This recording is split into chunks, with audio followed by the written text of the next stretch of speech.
Hello, my name is Jeff, I'm a wizard. Welcome to my channel. We need to talk about your eggs, apparently. So let's do that. By the way, am I the only one that hears this song, finally, from CC Peniston, with the wrong people? Like, I'll meet the wrong guy, I know it's the wrong guy, I know it's up to no good, and then I'll hear the song on the radio and my heart thinks, maybe she's singing to me. Devil's game. Devil's game. The man of my dreams. Or at least it seems. Okay. Good news for me. I just received a package from a very dear friend from Hawaii. We shall call her, and always shall call her, the magical High Empress. Thank you very much. I got 10 new card decks at the same time, like playing cards and all this other cool stuff. So I'm very happy, and I want to take them for a spin. You can choose between 4 decks for this video. So there we go. So these are the 4 decks to choose from. This bicycle, Alchemy England is group number 1. Group number 2. Gypsy Witch fortune-telling cards. Then group 3, the Ace Invaders, possibly Ass Invaders, applied to your situation. And then flexible, oh yeah, they can also go sexual. That's group 4. Choose the deck that you think, that speaks to you, and then we're going to talk about your ex, or the ex we need to talk about. Okie dokie. 1, 2, 3, 4. See you at your reading. I was told that we were going to, like, I'm going to try to be this I'm going to try to be this friend that you're missing. Like there was let's say you had an ex and you really missed that best friend that told you what an asshole he is, you know, and that backed you up and that gave you the good talk you needed, right? That backup. I'm gonna try to do that. Because we need it for some reason. Okay, see you at your group and have fun. Okay, group 1. Let's get into it. These bicycle cards. These are really beautiful. I've only flipped through them. The artwork is amazing. I showed you one card already. Hello. The Joker. Yeah. Ow. Already I'm getting something here, guys. I feel this card is already important. I got here not necessarily a mask, but somebody who plays the victim, but more like this person that sort of acts like, oh, not me, like poor little old me, but then is actually a little bit conniving, sneaky. And it's not a mask here, it's a skull, which makes me feel like sort of this plotting here. Somebody who plays all innocent and has bigger games. Okay, we're into it. Group 1, your ex. Okay. Then I got this. These cards are talking already. It's so cool. I got this 10 of Pentacles. This is someone that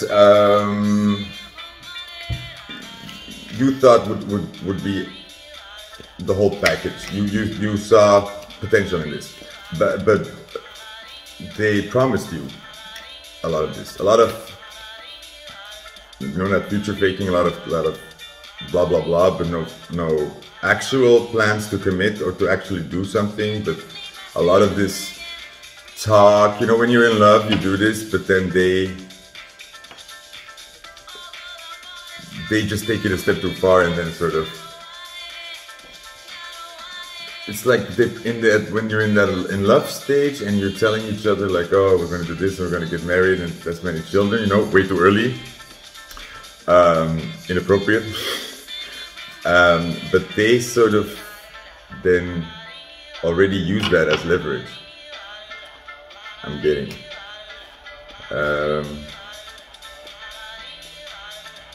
It's like the idea of this 10 of Pentacles was rotten at the core. Because of this person, because they never This is somebody that doesn't show who they really are, and they lie about what they really want. They try to tell you what you want to please you in this moment. So they'll just tell you anything to get from you what they want now. And they don't think about it that much. In some countries, this kind of flirting or you know, like a player thing is more normal. Let's say in Latin American countries, hey, the men, they tell you nice stories, and it's like, you're the most beautiful person in the world I've ever met, and it's amazing, and oh my god, your eyes, it's like, it takes me over, it's like, oh, I get chills from your eyes, it's like crazy, it's crazy, I've never seen this before,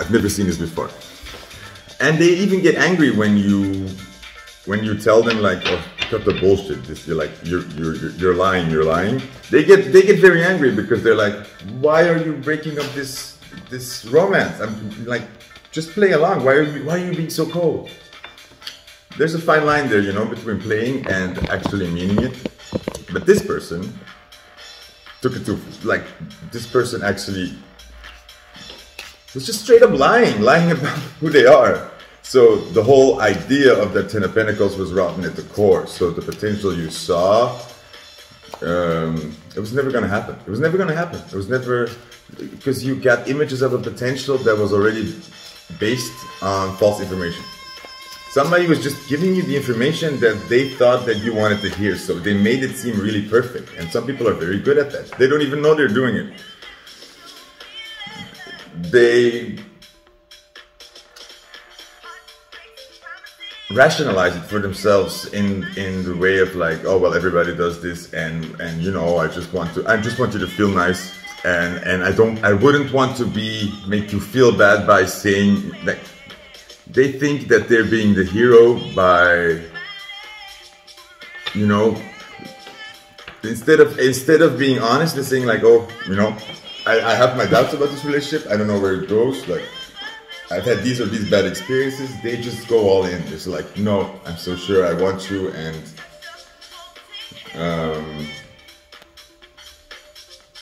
instead of showing that doubt, they bluff.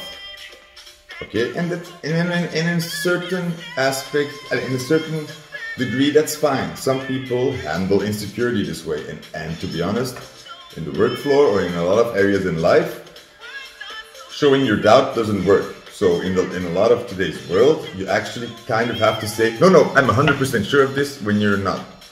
That's just selling. That's just sales technique. And a lot of people use this in dating, and you know, like, that's not a bad thing. It's not a bad thing to say when your girlfriend asks you, do you really love me? To say yes, yes. Why go into the existential crisis mode and say like, I don't know, sometimes I wonder who I am, and if this is really who I am, and maybe I want something completely different. I do wonder about this. That's not what your girlfriend wants to hear. So yes, there's an area where you choose to believe something, but that's the key. It's like in a healthy way, you would say, you know, I have my doubts, but I'm going to commit to this, and I'm going to see what happens when I go all in, and act as if, you know, then also go all in. But what this person did, that's a couple of steps further than that. That's really not even. You're not building a relationship. You're not two people that is working together to build something and to share a world. No, you have one person who is showing you what they think that you want to see and is pleasing you in the moment, but there's no sincerity. They just do this with everybody. You're not the only one, by the way. You're not the only one. They just play the game. They have these different like potentials everywhere and different candidates, and they just, you know, when they're in front of that person, they're all in. Then they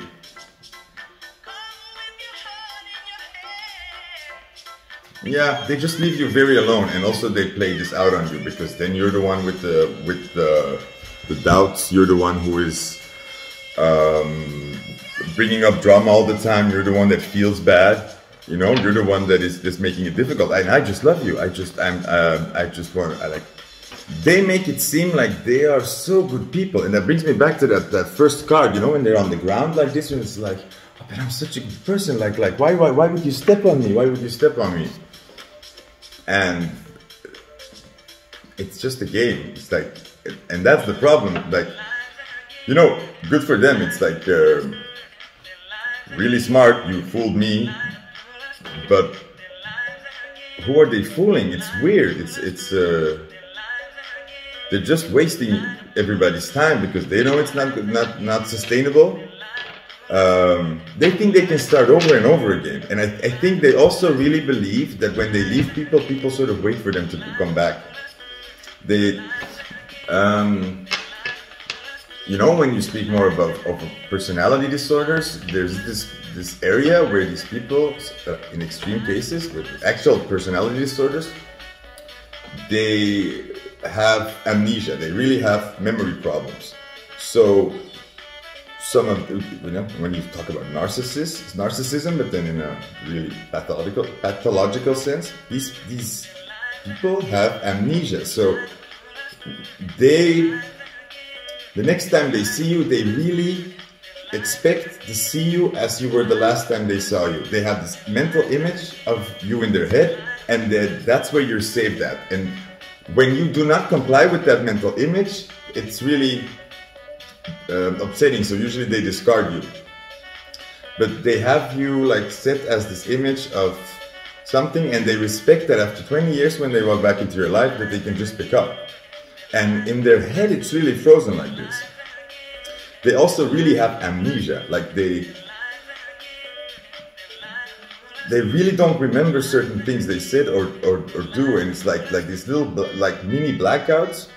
There's one part, you know, like with people who have early dementia or little memory problems, what happens is you get confabulation. So it's kind of innocent. It's like you're missing some blanks, and your brain just fills in what is logical in between. So let's say you're walking towards your car, and suddenly you miss like the memory of a couple seconds walking.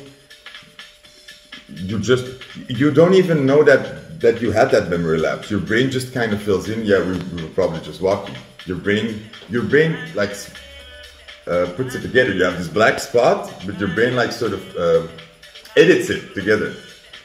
And we all have this. We all have this when we. It's like you don't really remember something, but as you're talking and explaining something, you hope to remember it again. So you're trying to like. It's like you're talking kind of out of.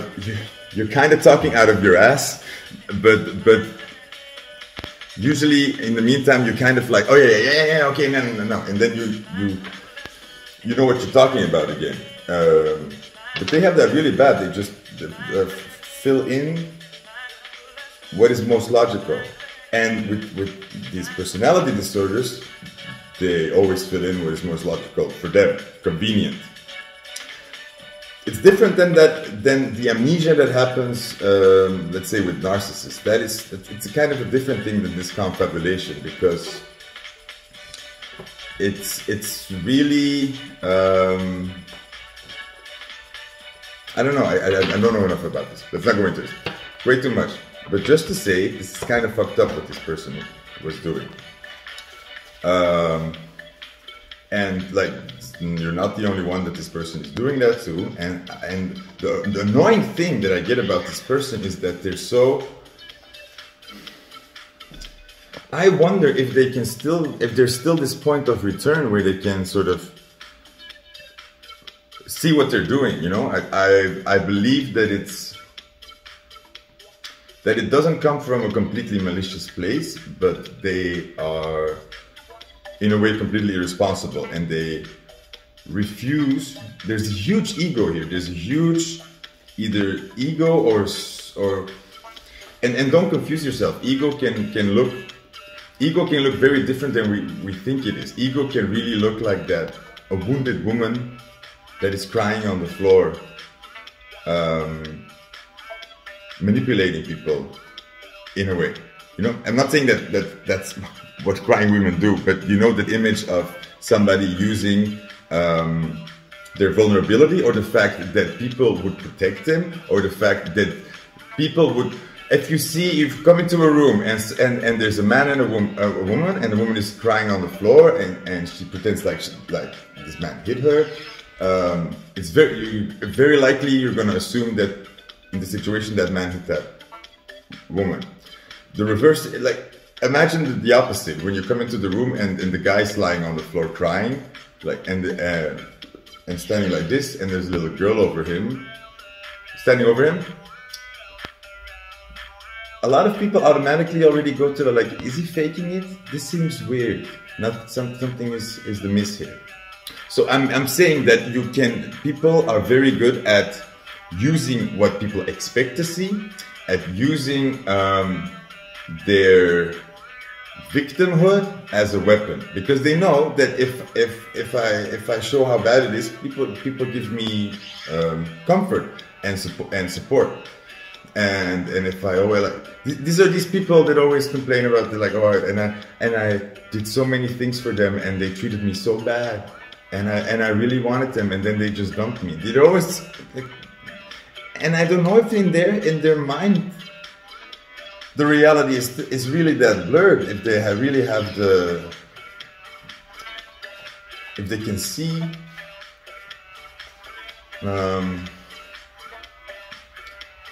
It's like it's no vulnerability. That's the problem. It's such a thick layer of control, and there's no vulnerability anymore. But they act as if they're vulnerable. That's the really, really messed up thing, and that's what's keeping you very stuck. Is they act as if they yeah, you know what I mean? You know what I mean? Wait, need more cards. But that's an important part. It's like don't people really use, like, their in a lot of senses it can be like this, when people are so, like, quote unquote emotionally not so strong, you know, like we all know this, like, person in our family, or usually the men in the relationship, you're like, you know, they're emotionally just not that strong, they can't talk about their emotions that well. So you confuse them for a lot of bullshit. And it's easy for this guy, right? He probably believes his own bullshit. It's like, yeah, I'm emotionally just not that strong. So he never tries.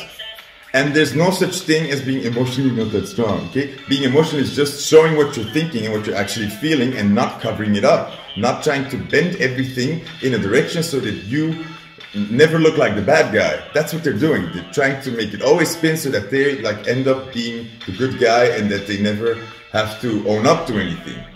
Like, they're dodging responsibility because they're afraid that, you know, it's such a, it's really bad. It's really bad. So this should explain also why you felt so bad when you were around them, why you felt so awful, why after you would see them, or when you would talk to them on the phone, you would just feel drained, because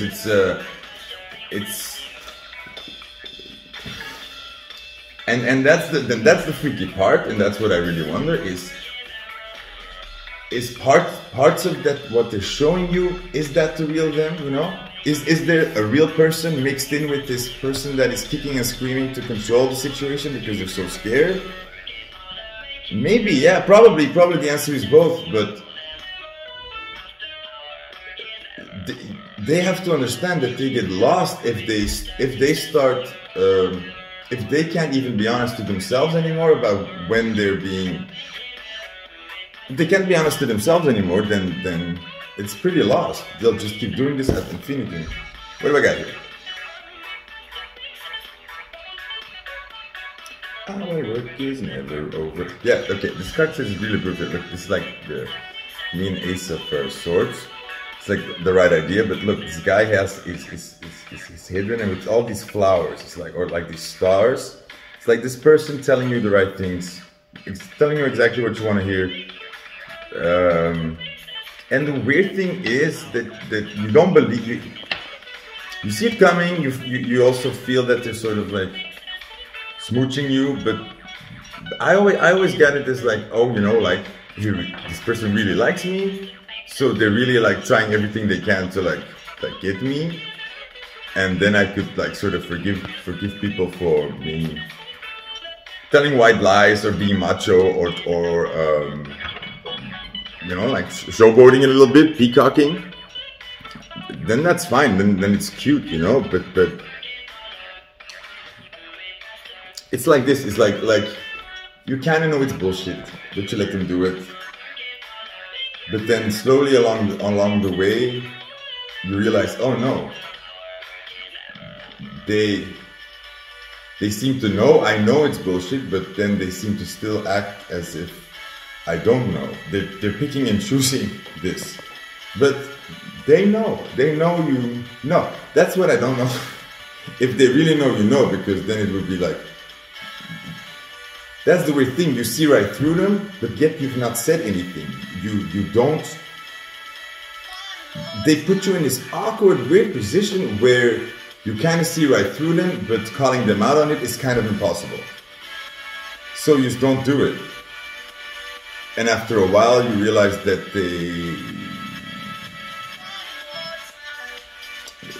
you can't win in their head. Like the reality shifts one way or another, whatever they need.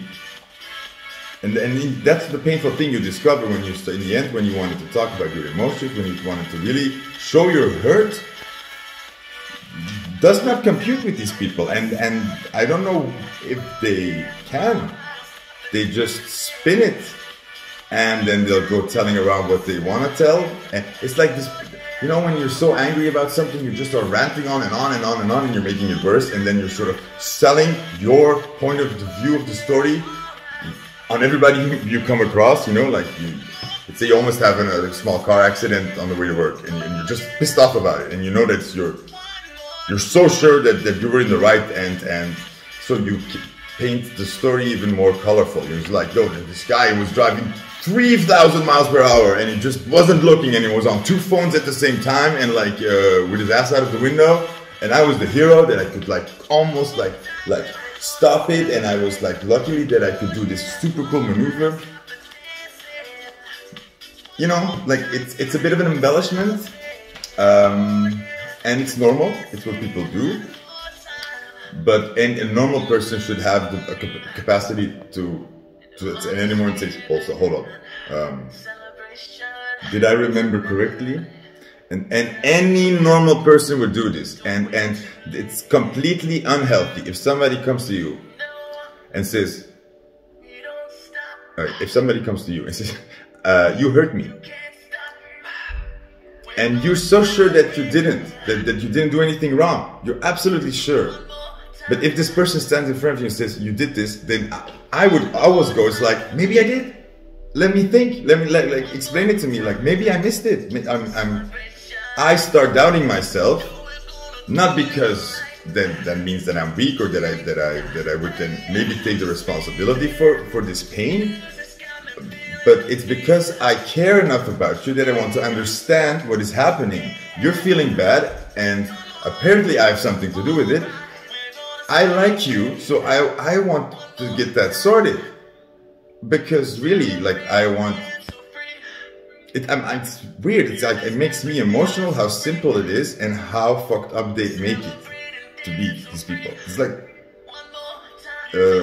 you tell them you hurt me, and they just say something like, well, I'm sorry that my actions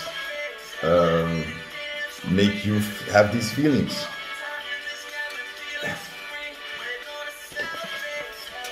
If somebody answers like that, you just walk away. You just walk away. You just walk away. Not a word. You don't look back. And they're going to be like, oh, I don't care. And probably they're never going to remember the story like that. They're always going to remember their version. They're always going to remember, yeah, we tried to talk, but you just walked away.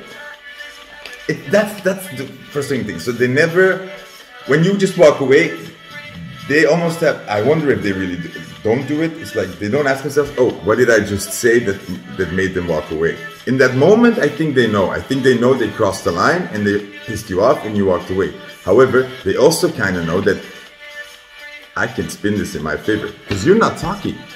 You're stopping this fight. So they think they win then. And they remember it as that. You walked away well, that's irrational, you know, you're emotional, you're so emotional, I can't even talk to you, you don't even talk to me, you walk away, well, what can I do? And that's how that's like always the defense they'll pose. Now, take comfort in the knowing that there's nothing you can do to win. And the best thing you can do is not fight, because when they have you discussing, when they have you explaining yourself again, explaining, they have you, because they know it. They know that, and usually it's a distraction. They're like, have you talking about this one difficult thing they do, and they act like all stupid about this, because they know that they're distracting you from something else.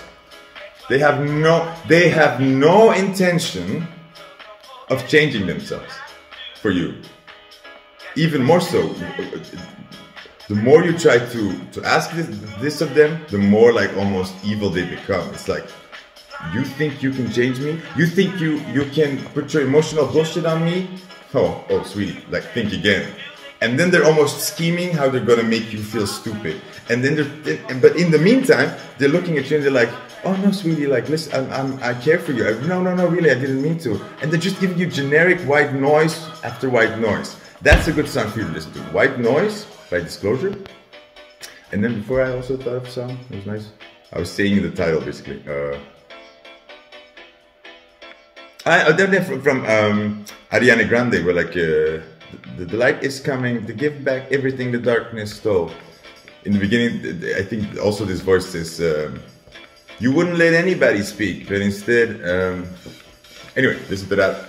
Those two songs, and realize that your ex was really like a narcissistic, sad person that is really thinking, they think they're playing people. Because they assume everybody's disheartened, or they can be vulnerable. They can be vulnerable, so they're like, it's a very sad state that these people are in, and I want you to know that, like, if you care for these people, if you think that there's still a good person in there that is really not understanding what's going on, the best thing you can do for them is leave them and be honest, not attack them, but say like, look, your behavior hurt me so much, and I think you should talk to somebody about it. Leave them. The only clear message and the only possible motivation they will ever have to change is when you leave. Because there's nothing worse for this sort of narcissist than abandonment. That's what they're always avoiding. That's why they're never being vulnerable. They try to constantly not be in the position of being abandoned. So when they're not being sincere, when they're lying to you, when they think they have the control, when they're not showing you their true emotions, when they already have side pieces going on, they can never be abandoned. Because when you abandon them, you're not abandoning the real them, right? But nobody sees the real them, and I don't think they even know who that is anymore. Because that person, the real them gets seen so rarely, and when it gets seen, it's almost met with a lot of disgust. Because when it comes out, it's when they have the rage, or when they have the complete breakdown, and they feel this abandonment. Because that's what happens. They can be the coldest people, but when they feel the abandonment, they'll try anything. They'll cry, they'll beg, they'll do whatever. But if you pay close attention, you'll see also that that's insincere, because they like switch tactics really fast. It's like, first of all, they're gonna cry. They're gonna be like again, like I'm all alone and I don't know what's going on. They're gonna be like the saddest little helpless boy in the world.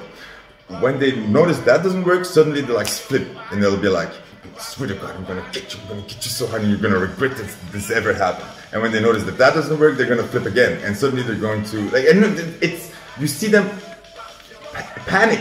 You see them panic and switch lanes, like trying a tactic that works. But when they see they have no more control over you, and that's the sad thing. They never allow that to be for 1 second. They never put themselves actually in the vulnerable position of like, you know what, I love this person and I hope that this person doesn't leave me. But I can't do anything about this. You know, they never allow themselves 1 second to be that helpless. They never also, because of that, and I want you to understand this, they never for 1 second really give you the option to choose them, to stay with them, because they're always playing you, they're always manipulating you, they're always Never in for 1 second they just sit in that uncomfortableness of like, gosh, I really love this person, and if they would leave me, that would like break my heart. But there's nothing I can do about this. This person has to choose to stay with me, and they just fundamentally believe you will not do that. So what else can they do than lie? But that game you can't win. And I think deep down they really hope that somebody sort of breaks through and that they can. I think that's their end game, that they find somebody that really matches what they want, and that they can have this safety. They're waiting until they have this safety, but they never reach it. Because even when you marry the person and you do everything right, you still don't believe that they will be true, you know? You just don't have this faith in people, this trust that they would stay with you. So, and that's okay if you have that, but you have to allow yourself to be then in that helpless state, you know? It's like, because there's nothing you can do. There's nothing you can do to, there's no other way you can do that than by allowing the other person to choose you. And the only way you can get the other person to really choose you is by completely being yourself, and then allowing the chance that somebody leaves you. And the fucked up thing about it all is they do to other people what they are so afraid that people will do to them. And I don't think they realize they do it. Because they think they don't believe, they don't even see that they can have this effect on people. That's how low they see themselves. They don't really believe that you actually care for them that much. Or they just say like, you know, what they're missing is not the real me. Anyway, you can't win. These people are fundamentally unhappy with themselves and don't like themselves. And, you know, if you can't love yourself, how the hell are you going to love somebody else? And it's really true. RuPaul is right about everything. Group 1, that was your X story. Many thanks to the bicycle alchemy card from 1977, England. Really nice card. Really nice cards. Really, really nice cards. Very happy. Like, share, subscribe, and see you in another video. Bye. Group 2, you chose the Gypsy Witch Fortune Teller Tarot. Now, I've been trying these before this, and I completely didn't understand it. It's like, oh, it's really different. But, you know, I'm usually intuitive with these things anyways, and in the readings they always make sense. But it's like these cards, I can't read for myself. It's like, oh, I can see. These cards could go anyway, and then they actually have this text with them saying like great misfortune when it's around number 26, 13, and 7. That's fine. Okay, let's see. Your X, group 2. The Case of the X. That's a song from Maya, no? Case of the X. 90s. It's also 90s. Gonna be mine. You're gonna be mine. Somebody who's not working with you, somebody who doesn't share, somebody who uses you, somebody who, like this, especially this vault that's closed. You know, this vault. I feel like it was closed for you. I feel like this person had a big vault, but you'd never saw that. They kept that from you. There was this no cooperation. There was this like they didn't. I don't know if they never planned on that. Or the money safe indicates riches. Okay, flip story now. 10. I'm seeing how this turns out. Now this is somebody without a job, a deadbeat, who pretends that they have like career and this guy pretends that they're all that, but they don't have a job. They're like a deadbeat. They make you work for everything. and both. There are people like this. Again, this is one of those like this lessons is like how bad people can actually be. There are people who actually have riches, who hoard money, have big savings accounts that they tell nobody about, and they act like they're but they'll never pick up the check. They will never share this with you. Sort of a paranoid kind of maybe thing. That's also how they get all the money, you know, by always lying and like saying no, and it's like a severe poverty mindset. This is a weird concept. Being extremely rich is hoarding.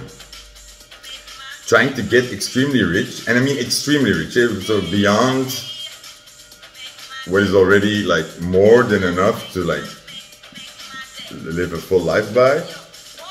That's hoarding. That's really out of the fear that they might run out one day. So they're just always working, because they don't see what they have, and they don't see the relationship with themselves and the universe as I'm always provided for. There will always be enough for me. I will never have to worry about this. They don't see it like that. They see it as like I have this really big pile and I need to protect that from people because one day it will run out. So I need to. They just see this pile that, if left alone, will just slink away. No matter how big it is. And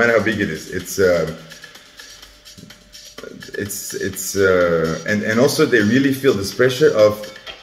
Spoiled people have this a lot. These are spoiled people oftentimes. They actually come from really rich households. They have the safety. They have the savings account.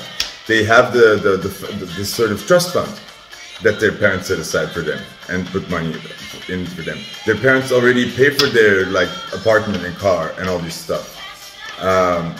You know, so they already have like this amazing basis to start from with already savings.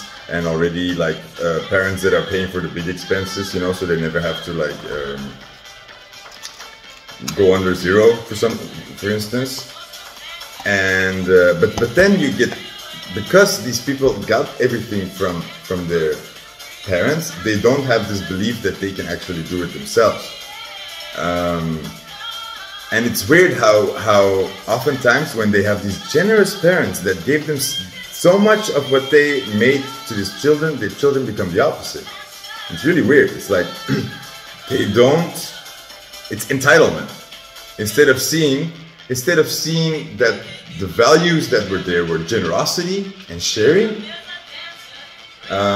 they saw it as, no, that is mine. I get that from my parents because it's naturally mine and it's my right. And then somehow they have it in their head that they really live in a little bit of like I'm above you. So like, you know, like my dad was more than you, so I'm above you, and that my status should stay as thus. But you can hear that doesn't make sense. So they like protect that even more. It's like. They just want to make sure that they stay part of that private club where they know other people can't get, and then they it's just like weird. Okay. Somebody who has fucked up ideas about money and mostly like lying about it.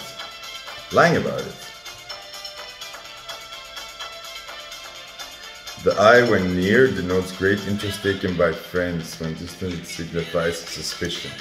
Four of Wands. So, suspicion of unfaithfulness.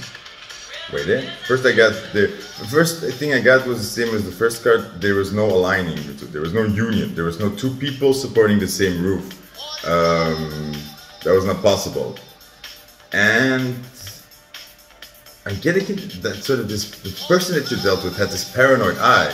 They were jealous of you, and they were always suspicious about you. Like they were very much maybe in your money business, or always like asking like, hey, what was that, and why is that? And they're never asking because they care what's going on with you. They're asking because, yeah, I don't know. but like you feel like with the same like story I told in the beginning with entitled people is they have this distrust against other people, which they get from I don't know where that comes from, but it's sort of this weird thing because oftentimes you don't even see it per se in their parents, because sometimes you really have hardworking parents that come from a not so wealthy background and that have worked very hard and have made considerable money, and they don't have this distrust towards other people or this feeling of like people are out to get me and to come to get my money. No, they just know I worked hard for this, and I get what's mine, and if I work hard for this I can achieve. But then somehow the same values like don't get instilled. It's weird. There's a switch up that happens there, but they become very paranoid, they become very distrustful from other people, and I think they're also always comparing themselves to other people, because look, if you don't have this relationship of like I can work to make my money and I have this value, or I know that if I would have nothing I can make it work, they don't know that. So that's terrifying, and I think that's why they're always very like suspicious in other people's like businesses, because they're trying to like figure out their safety in the world by seeing how other people do it, or like measuring up, instead of knowing instead of running the actual race yourself to see what if you can do it, or if you know. See if you fail or not. It's like they're just always asking like how they're just looking at how other people do it and avoiding the race, but become very, very good at spectating it or something. Wow, it's not easy for me to like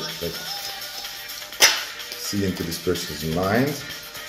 Wow, these cards are not lying though. Like it's sort of independence and no independence. But then this heart, no heart. Yeah, and in the sense that I mean, saying that this person,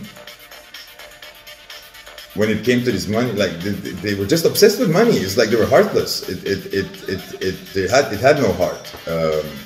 I think they could be very cold when it was about money.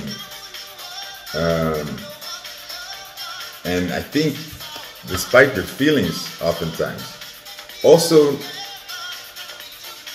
you never had the feeling, they just completely didn't respect your autonomy or your safety, because they're so concerned with their own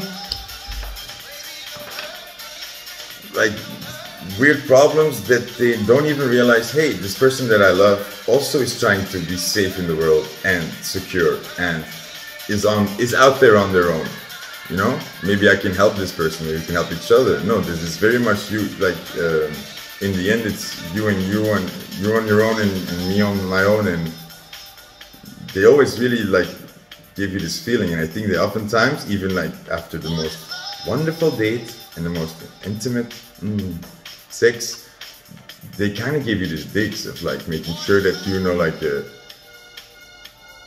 or like when you would maybe bring up money issues, leave you very alone in that. Almost aggressively, like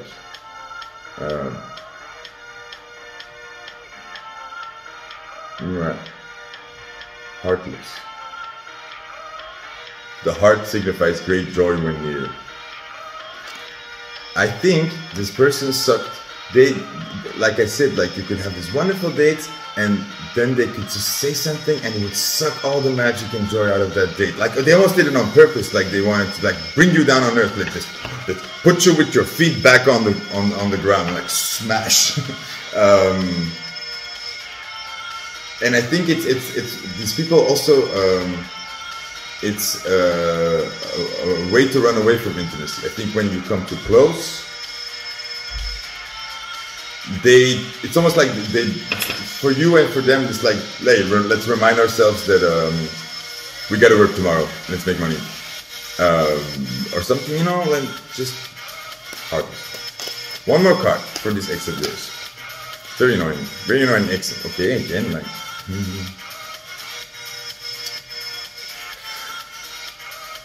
Like, how do I say that? You know, normally this is the card of ultimate happiness. You know, like the family, the happy ever after. And it's like I get this feeling of it. You couldn't even this person. Also with the avoiding intimacy. Like that's why you could never even get close to imagining this image, because they would sort of like the moment you get close to like maybe seeing, oh, maybe this person, then I could really work. Like they would say something so awful to shoot this down. So they always like made sure that this image could never go really far in your head. It's like, don't think this is going anywhere. Oh, I see this person saying this, like one of those people like, hey, you and I are just fucking around. Don't take this too seriously, and don't think this or this hey, I'm never getting married. Like, if you think you're getting married with me, you better think again. Just sort of these like snide remarks, just pushing this away. Like, don't count on me. Don't count on me to make this happy family. I'm not gonna be there. I'm like, don't count on me. I'm not. And it's. Yeah, it's a couple of things, but mostly, and I can tell you that this person will realize how awful they are. I mean, they're gonna realize it sooner or later, like that people were offering this to them, and they just shut it down. And in their defense, that's a very difficult and painful process to realize. And we all have this, when we realize that somebody actually just stood there in front of us and offered us what we wanted, and we kind of told them to fuck off, or her to fuck off, you know? And that's what we do. The person, when we meet the person of our dreams, the absolute perfect person for us, like in most cases we would say like, I don't like you, go away, like, loser. Deep down from a deep feel, you don't want to see it. When you see the person of your dreams and you actually meet them, you will sabotage it, because it's when you're not ready to meet that person, you're not the best version you're supposed to be. So you can't meet up with the best version, with the ideal person for you. As long as you're not living your best self, you can't meet up with the best person. So when you meet the best person and you're not being your best self, it's gonna clash. And you're gonna make it clash, because it's when you meet the person that actually deep down you would hope to want, but you don't believe that, or you think you don't see yourself maybe as there yet, that hurts. That's sort of, you panic and you reject it. Yeah, and that's a very painful thing to realize. And I can tell you that this person is going to wake up one day and say like, oh my God, I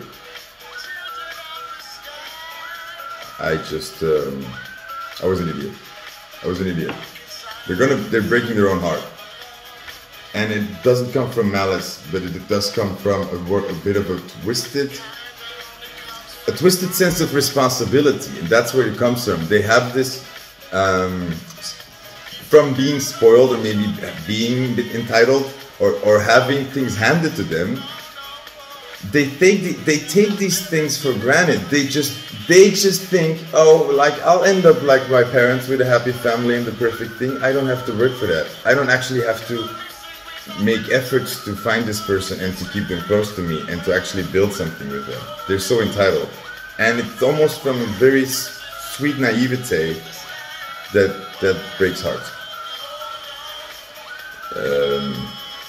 As long as this person is not grown up and is acting this childish and this in their own head and this in their own world, and they can't realize that they have to connect with the other people in the world, there's not much to work with. You can't work with. There's nothing to work with here.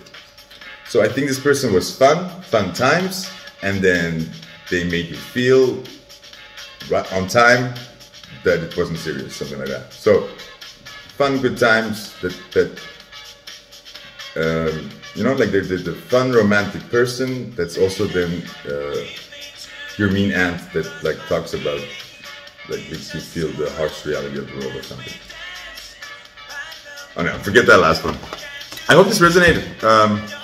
Cards were fun and very clear to me. Like, I mean, I you know, I had the 3 of Pentacles reversed, the 9 of Pentacles reversed, the 10 of Cups reversed, the 4 of Wands reversed. Tarot readers, it's not good. It's not good. Nothing you could do here. Nothing. There was nothing to work with here. Okay. Bad soil. Bad soil. No seeds. No plant seeds. Bad harvest. Thank you. Next. Okay. And don't blame yourself because you were right here. You were right. You saw in the essential, like, we could work really well together. But look, if that other person is not a grown up, then it doesn't work. And I'm sorry, a lot of these grown up people aren't grown up. They walk around thinking they're the man because they have the job, and life is like they're. That's the weird thing. So these people that are entitled, that actually come from wealthy backgrounds and they get everything handled, they walk around in the world thinking they're better than poor people because I'm going out and I get a job, I just do my share, you know, I make an honest living, and they never see how easy they got it with the setup, and that they never had to figure out these very big costs when you say you move on your own. If you really do that all on your own, that's horrible. That's like bills you can't pay, and it takes years for you to get a sense on that. When you have parents who set you up to get you flying, that's really nice. But some people don't realize what they got.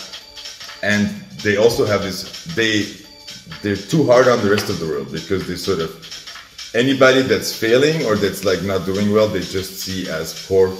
They see them as having poor character, instead of realizing that they don't want to see that, because then they also have to see that maybe they you know, they were spoiled and maybe they're not that special. That's hard for everybody to see, okay? Because we are that special. Thank you, group 2. Hope it helps. Bye. Group 3. Let's talk about your ex. I'm really getting like, oh, okay, I'm getting either ass invaders. Think that anyway it can go. I'm imagining here a guy that wants anal sex when you don't want to, or just gay sex. I think it's more it might be more of an argument point in straight couples. Because the guy wants to be like in the porn movies or something.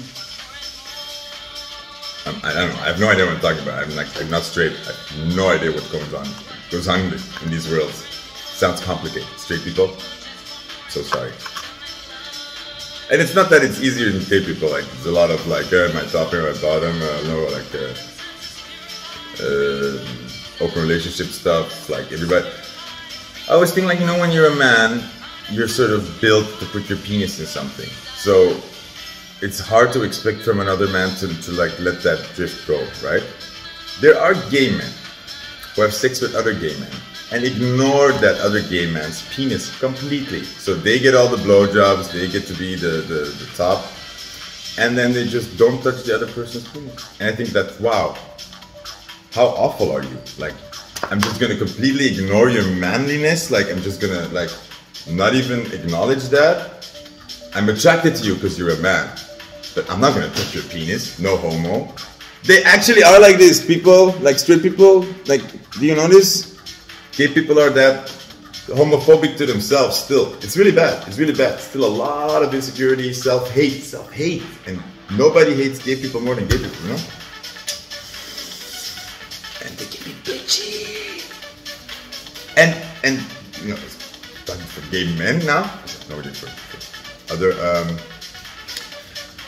sexualities and experiences, but I always thought think it's interesting, like, you know, gay men, still men among each other, and men can be awful and short and like pigs, you know, like women know this, like men can be pigs and need a bit of a counterbalance. Imagine if that counterbalance is just not there, because you have a bunch of men who are trying to be extra masculine, overcompensating, because they were like already made weak and like made feel like almost a woman, and like their masculinity already was like pushed away, so they're like overcompensating and they all want extra rude masculine and like the biggest dicks, and oh my god, these dicks are getting bigger and bigger. It's like, it's getting scary.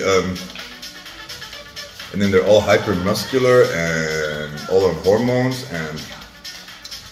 and then you get a problem because they're all like actively trying to be macho men and pushing that feminine side away, and it's very cold. It's very narcissistic. It's very like everybody's using each other as a bag of meat, and that's normal, right? Like if you're bothered by that, then come on, don't cry about it. That's men among men. In the extreme, you know. Not talking for everybody. It's just I talk about these things because I do feel that these are still consequences of the suppression and the hate and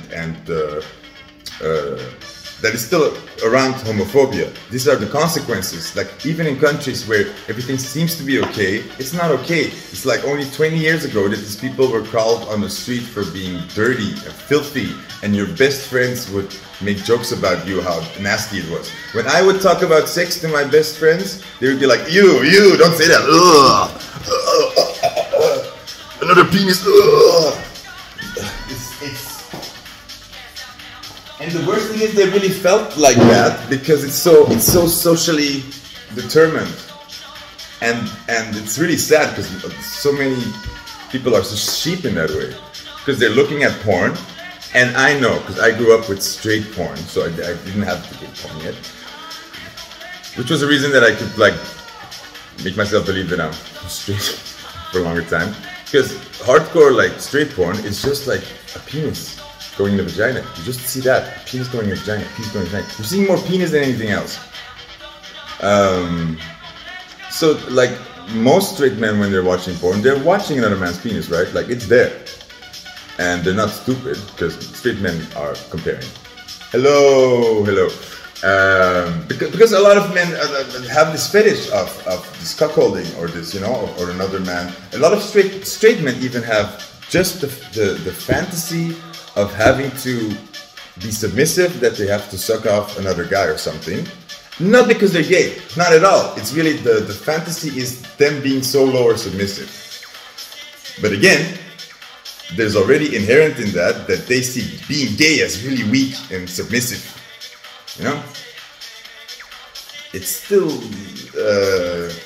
fucked up, like, you know, and why are we going into this? Like, is this person you dated, is this, maybe they had difficulties with this? They were sexist? You dated somebody very sexist or very stuck in their, like, inflexible? Oh, no, that's the other thing. That was inflexible. We're talking about, then I got also Space Invaders. Space Invaders. Somebody who is... I'm getting somebody who really is inflexible about meeting you halfway and seeing who you are. They usually very insecure guys have this. They're like, you have to act, especially in other cultures still, like maybe Southern cultures, where there's still more this sexist way, and men are like women. There's a way that you can treat women with a little bit of disdain and a little bit of like, hey, like women should stay out of this, and women shouldn't ask too much questions. And I know how it feels like because I've dated these men and they treat me the same. Then I feel how it's like to be treated as a woman then in their culture. And again, the unbelievable disrespect that they just don't realize, hey, you're also a man, maybe I should respect you as, but no, in their insecurity, they have to be the man. if you're together with him, they have to be the man. And oh my God, like you would think that's enough. You would think that, like, okay, you have me. I'll let you be the man. I'll let you be the boy. It's a bit of a game. Like, we all play a role, and if you know that, and if you're aware of that, you can have a lot of fun. Because if you say like, hey, I'm like playing this role, and you like playing that role, let's explore. Fine. But when you really care about something, you realize that there's a person behind that, and these roles don't matter. They don't matter. They fall away, and you explore. But some people just really need this role, and if you challenge that, then it's a no-go. It's like when I would say, I'm top, and then another guy says like, oh, but I'm also top, so we can't meet. And like, what do you mean? I do that all the time. Like, you just jerk each other up, you know, like old school, like, or you don't have to fuck, you don't have to. But it's not about.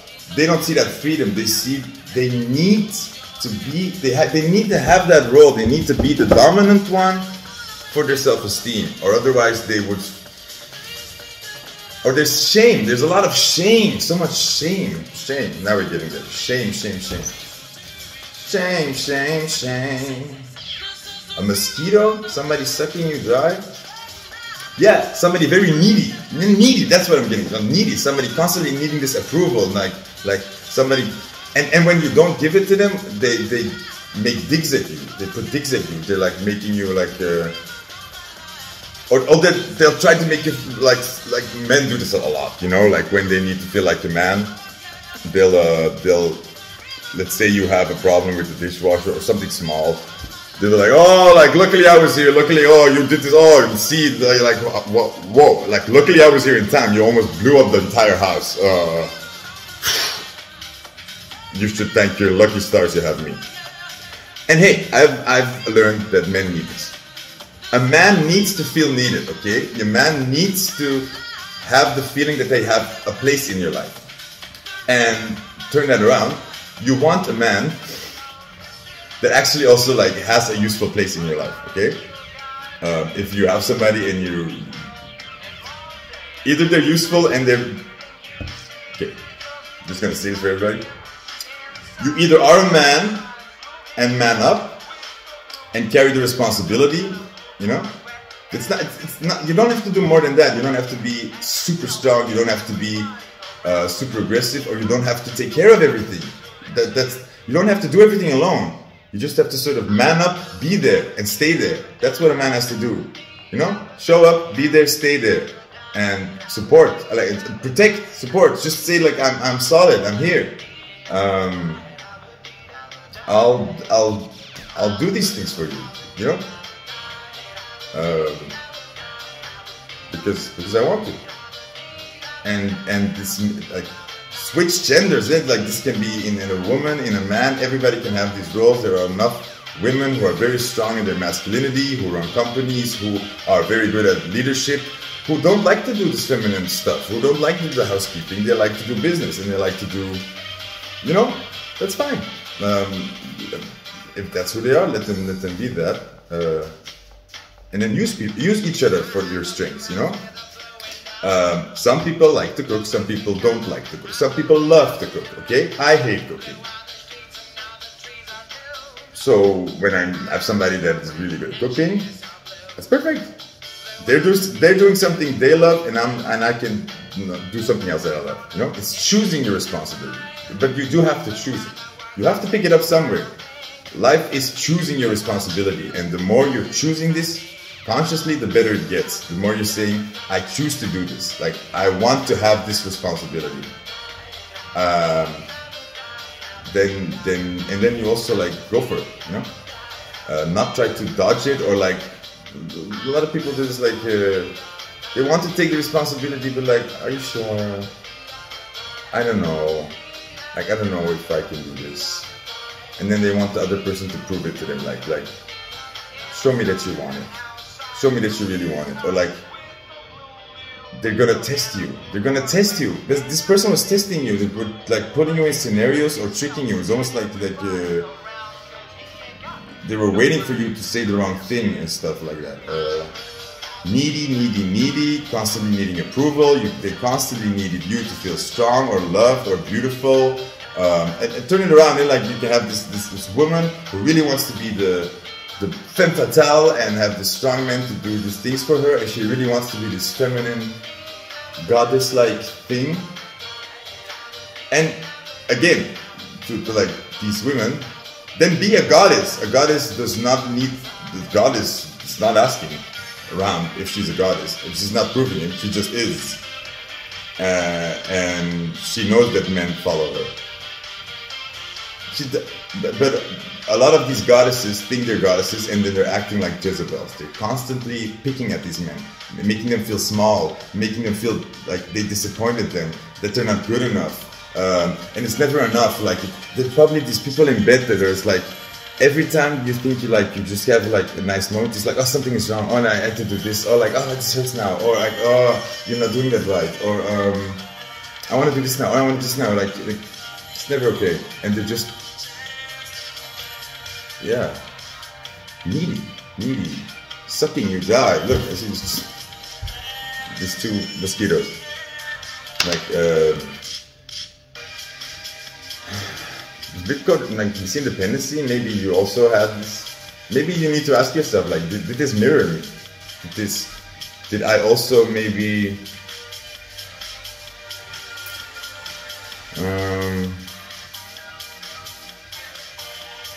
and this is something that I had to realize for myself, and this is difficult when you realize that, oh shit, I have been undermining people, and I have been. I could also like choose to empower somebody and to make them feel strong and help them get motivated to take up the responsibility instead of waiting till they prove it and then be disappointed when they don't.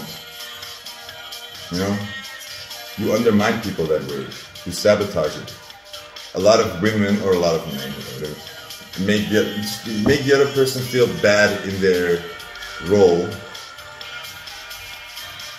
because of their expectations, and really like it has a really big effect when you're taking away somebody else's will to fight and take away somebody else's motivation, because they can't make you happy. It's never enough, and you're always like whining about the next thing. So there's no motivation, there's no end goal, there's no you're making another person feel miserable after a while. So be careful that you don't. And it gets dangerous, because when you go into a string of these relationships, you start projecting all these bad experiences onto the next person. And before you know it, you really are like making really confident people completely break down and feel like they're like nothing, because you're already sort of putting this like, prove to me that you're not this piece of shit that I've been in the past.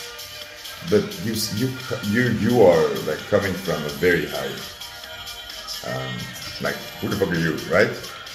Just make sure you're looking at your part in this equation, because there has to be, like, it always mirrors, you know. And if it doesn't mirror that way, you could ask yourself, where am I needy then?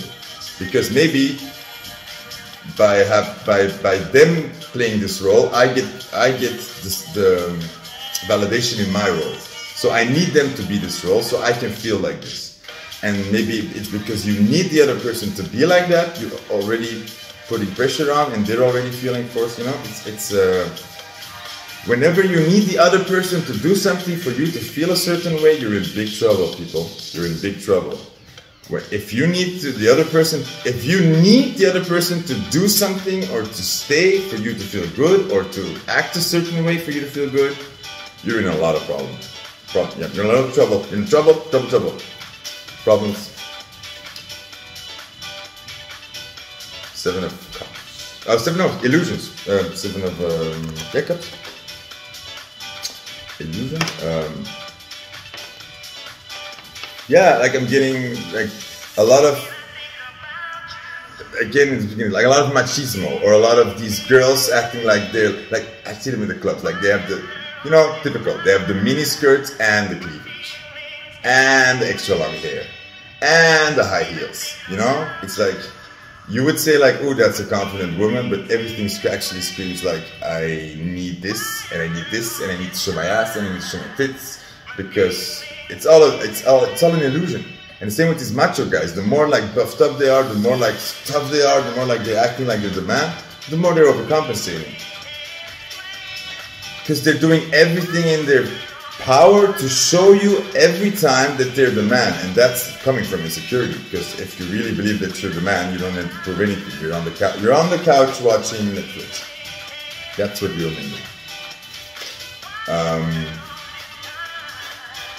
And I'm sorry, like, it's really ingrained in our society, because some parts we think it's okay. Let's say we have people who do combat sports, and they're just like a boxer or whatever. For them, it's kind of normal to do this then. So, it's dangerous that they can stay in this. Like, I'm the tough guy, I'm the fighter, and I can prove it because I go fighting people. But there's gonna come a day that they're not out there fighting people, that they maybe can't train anymore. And these people then take a huge, like, lowering their self-esteem. It's like they need this thing in their life for themselves to show to other people that they're strong. You know, it doesn't come from a natural place of like, I am strong. I can't fight maybe, you know, like, I maybe get my ass beaten, but there's a natural, at the core, it's a knowing, I am this. And for a lot of people, at the core is a question. Am I this? Am I enough? And as long as that is a question, you're just walking around all playing like masks and trying to sell this image to others and ourselves, mostly to ourselves. Like, we're selling it all day to ourselves, and it's exhausting. It's exhausting, and you have to figure out why. If you think you're not pretty enough, then this is always what I do. Like, you have to be okay with just 2 seconds surrendering to it. Okay, I'm ugly. And I'm gonna, for 2 seconds, not fight it. Just 2 seconds, 2 seconds. Then I can run around and do all the things that I normally do. For 2 seconds, I'm just gonna accept it. Like, I'm ugly. Or, as a man, I'm weak. I'm weak and I feel weak. And I feel like I'm not a man. Just sit in that for 2 seconds. Without fighting it. For once in your life, stop fighting it. Stop running away from it. And then, if you take enough space, you will realize that what you're really after is to be close to people. That you think, because I'm ugly, other people won't like me, or I won't have as much friends. Men think if I'm weak, people will leave me. Women won't stay around me. They believe that being themselves means that people won't stay around. But at the end of the day, under every insecurity is always this. It's always a distraction. You think you're fighting for your looks or for your power or for your money. You're only fighting to keep people around. And desperately so. And the more you can just get in front of that and say, like, you know, I want people to stay around me. I want to feel safe that people stay and that they like me. You're gonna get that really fast. You're gonna get like on a highway to healthy relationships, because before that you're living a life where you say like, I want to be prettier, I want to be prettier, I want to be prettier, and because you think that would get you a result, but it never works, and you will never ever ever ever ever allow yourself to be pretty or strong, because imagine if you're then pretty enough and people still don't like you. You're completely helpless then. Then you're like, oh my God, like I don't have no idea what to do anymore. You feel empty. Same with guys. If they're the strongest man in the world and people would leave them, then you have to realize for the first time, you're powerless against this. You're powerless against other people staying. That was the same message from group 1. 2 long messages. Group 3, I think I kind of got there. Needy person, right? Space invaders and acid. Hope it helped. Group 3, thank you. Like, share, and subscribe, and I'll see you in another video. Bye. Group 4. No, it's not on camera. Like, I've been talking for like 40-60 minutes now. I'm tired. But I needed to do this video. It's like it was pressing on me. When God speaks, you listen. And how do you know it, if it's God that's speaking? Because these ideas come out of nowhere, like with such a backup. I'm just like, what the hell am I doing now? So I always lose like the confidence right before I get the inspiration, and it's like, okay, that comes out of nowhere. It's very like divinely inspired. And then when I want to do the videos, like, what the fuck am I doing? Like I was gonna do this, and why am I doing this? And what am I talking about? And who am I? Yeah, a lot of self-sabotage every time when I start making these videos. Like, okay, we're talking about your egg, so this is some way or another related. I wanted to show you first, like we're using these flexible cards, you chose, and this weird, like they have the backs, they're playing cards, right? But these are the same color, sort of, kind of same color pattern, and these are like different colors. It's kind of weird. So, I got a card. Of cups. What was I saying in the beginning? Did I doubt? Oh, yeah, I know. 4-4. This is 4-4-4. I'm gonna scream. It's a pentacles. So let's talk about your ex. This is one of those. I'm getting one of those stories where afraid of commitment, or afraid of like. You always keep thinking there's another one out there, or there's a new chance, always looking for the new. But mostly like that pattern that I have with the readings. So you see the person, you kind of know this is the person for me. But then committing to that, you just get overrun with doubts, and you think like, what am I doing? I just want to like, And what happens, and this is important, so I fall in love with you. Right? And I feel it. And then when I get close to you, suddenly I'm empty. I don't feel it anymore. I feel empty around you. I feel no connection. I feel completely asexual. Completely asexual.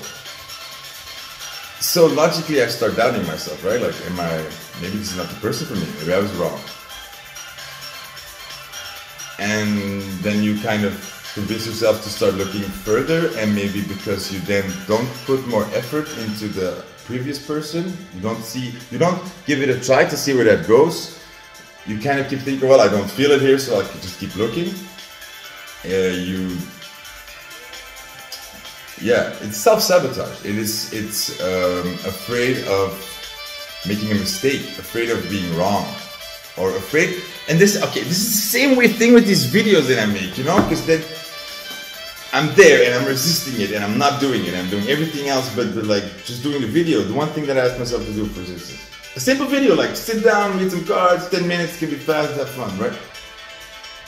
And then I'll stop myself, and suddenly I'll be asking like all these questions about what am I doing, and doubting everything, and that little voice of reason that then sees like, it doesn't matter, just make a video, make another one, who cares, try it, see if it works, see if it fails, gets lost. Suddenly this one decision becomes so important, and it's almost like I'm committing to something, or I'm afraid of looking bad, or kind of like, but it's not in a way of like, oh no, people will see me fail. It's more in a, I'm afraid that I'll be so confusing in what I show to people that they don't take me seriously anymore, right? And that's sort of the feeling that I get. Like, it's, what if I just confuse people and I don't. I really have this because I'm very ADHD, so I have a million ideas and I used to have problems seeing things through. But hey, I finished medical school, so like I've proven myself, and I see things through all the time, and I almost do everything that I say I'm gonna do. But I still have that old belief from when I was young, from when my people tell me like, oh, you always change and you never keep doing anything. I still walk around with that sort of guilt or shame, while the opposite is true. Like, because of that insecurity, I've become the opposite. I make sure that I see things through, and then when I go for something, I go for it. Like, I make conscious decisions, you know? I'm not gonna make a mess of things. And I really try that, and then, so I'm really relating with this. I wonder if you are too, or if this is your ex. Thinking this is your ex, so I'm thinking you're getting an explanation now why people get very close to you, you feel the love, and then just bounce off. Or ghost. Or then seeming disinterested, like you have 2-3 amazing dates and you think like, wow, like we're talking and like sharing and like we're having fun and laughing and the sex is good. Then that was the last, that was all she wrote. Yeah, I think you're getting a string of these. People, they don't hold on, they don't defend this. They don't fight for this. They don't fight for this. They don't, it's like, it's fun, but then when it comes time to actually sort of take like, sort of, you know, wanna hang out some more or actually make a solid plan of like, let's go on, do something fun together, actually make a step towards investing in this more, they cap out. It's like they're fighting for it. They're just not fighting for it. They're not taking a stand. They're not taking a stand. But again, coming from an actual, and this is the annoying part, and this is what I want you to know. It's in that moment, they just don't feel it. It's like you can't fake it, right? So I'm in love with you, and suddenly I'm not in love with you. You can imagine how then you start distrusting yourself. That you get a very bad. You just don't trust that what you're feeling is right anymore. So in that moment, this person is with you. They are feeling all these things. They really are. But they've become so skeptical of that because they know like, yeah, in a week this will be different. So they're already kind of, and then you get a self-fulfilling prophecy. And then you get the self-sabotage. People who are already sort of deciding that it's not going to work before it even gets a chance, and then they only see proof of that. So they don't see these opportunities for growth, and I think you probably mirror this a little bit, but the thing that I've been learning through this, and it's really difficult. It's really weird how the rational voice gets lost. Of let's say I'm dating you. There's also this voice that has to like, I have to push myself, a little bit of discipline of saying like, wait, like see where this goes. Give it a chance, see where it goes if you like commit, and also realizing that it doesn't mean anything, like making the videos. Make a video that completely makes no sense. Try something completely different. Try something completely different every day. It doesn't matter. It doesn't matter, you know? Because through it all, people will see you. And you're allowed to fail, you're allowed to make mistakes, you're allowed to say, hey, I want to try this. And these people, I think also, they stop talking to you. Instead of just saying like, hey, 1 week I'm feeling it, the next week I'm not. They just make assumptions. They just assume, oh, this probably isn't it. Or they just project it on you. They project it on you. Oh my God, Group 4, I'm sorry. They've been projecting this on you, and that's super annoying, you know, when you're like, oh, I like this person, and things don't work out, and then later on, you get this. This is usually how it goes. Months later, you will text, and then you'll tell them like, yeah, I was so sad that I didn't hear from you again, or that you didn't seem to be interested, and they'll spin it around as if it was you that made them feel this way. It's like, oh yeah, but you gave me the impression that it wasn't this or that, and even then they're like dodging the responsibility. Just to say, owning up, it says like, yeah, it was like, I don't know, it's just like not feeling it anymore for a second. Just instead of just saying that, you know, that's honest, and actually that honesty, and that's what they're missing. It's that brutal honesty. They think they have to trust themselves. They think they have to be so aligned with what they feel and knowing that they have to act in accordance to that, right? So they're only saying you very careful things, or especially they're not saying anything that they might not follow through on, right? Because they're just weary of like, they don't trust themselves. They don't trust themselves. But the trick to this, and this is maybe something you can try, to teach them this trust, is because this trust doesn't come from you getting more in touch with yourself. This trust comes from actually you telling another person, I have no idea what I'm doing, being this vulnerable, and letting another person in on that. And then knowing that I don't have to know. I don't have to know. I can be honest. And that doesn't seem messy. That's just, you're valid. You're valid for your feelings, you know, and you should be able to say that to the other person. And it's in that honesty, and I swear to God, this is how it works. It's when you're that honest with another person, when you realize, hey, I can be this unsure of myself, I can feel this insecure, and this other person still likes me, or I can be completely myself without thinking around this person, and they still like me, they still stay. That's when you'll feel that. That's when it all rushes back into your body, because that's what you've been missing. These people think they're trying so hard not to hurt people with their mistakes, because they've probably seen relationships where they promise a girl, hey, I love you, and then suddenly they don't feel it and they act all out of whack, and then they're hurting this other person, and they never meant to do that, you know. But then they also don't know how to be honest about that, because hey, it's difficult to be honest about that, because you meet enough people when you're honest about this, they just get triggered in their insecurities. They don't hear you say, I'm just not feeling it right now. They're only hearing you say, I don't think I like you, I don't think you're hot enough for me. You know, they're filling that in. You need some, and maybe this is where you have been misinterpreting some of the things they have been saying. Maybe they have been sort of trying to share this with you, and you have interpreted it as rejection. Maybe they gave you very cold messages or answers, and which made you assume that, oh, they're not into me, they just don't like me, because it's clear, right? And I think you have to stop living in that black-white part. You can say like, okay, in this time where he texted me, I don't feel a lot of emotion, guess he's not feeling it then. Let that be fine. Let somebody grow on you, you know? That's how relationships start, when it's like, hey, this random person is fun, I like it, but then I'm fine alone, and then I like it again, fine alone, and suddenly I miss them, suddenly I want to be more around them, suddenly